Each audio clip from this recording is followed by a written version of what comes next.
বিদায়ী বছরটা দারুণ কেটেছে ঢালিউডের জনপ্রিয় অভিনেত্রী শবনম বুবলির পেশাগত জীবনের।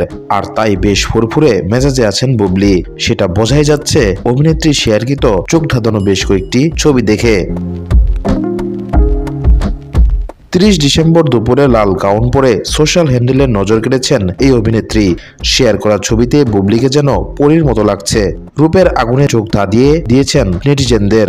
অনেকে বুবলির এই ছবিগুলোকে তার এ যাবৎকালের সেরা ছবিও বলছেন। আর সেই ছবিগুলো ফেসবুকে পোস্ট করে বুবলি ক্যাপশনে লিখেছেন, প্রেম একটি অনন্তহীন রহস্য, সেজন্য এর ব্যাখ্যা করার আর কিছুই নেই। একসময় উড়োজাহাজের কেবিন ক্রু হিসেবে কাজ করা শবনম বুবলি 8 বছর আগে চলচ্চিত্রে অভিনয় শুরু করেন। শাকিব খানের বিপরীতে বসগিরি সিনেমায় অভিনয় করে আলোচনায় আসেন তিনি। এরপর একটানা ডজন খানেক চলচ্চিত্রে অভিনয় করেন বুবলি। ঢালিউডে অভিষেক হওয়ার পর থেকেই প্রতি ঈদে তার অভিনীত সিনেমা মুক্তি পেয়েছে।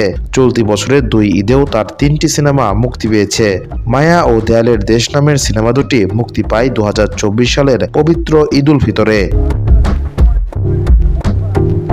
একই সময়ে একই অভিনেত্রীর দুটি ভিন্ন ধারার সিনেমা প্রেক্ষাগৃহে চলাটা বেশ বিরল দৃশ্যই বটে। এছাড়াও বছর শেষে পিনিক শিরোনামের একটি চলচ্চিত্রে চুক্তিবদ্ধ হয়েছেন বুবলি। এই ছবিতে প্রথমবারের মতো তাকে দেখা যাবে নেতিবাচক চরিত্রে। এদিকে মুক্তির অপেক্ষায় আছে বুবলি অভিনীত চলচ্চিত্র জঙ্গলি। ছবিটিতে বুবলির সঙ্গে জুটি বেঁধেছেন অভিনেতা সিয়াম আহমেদ।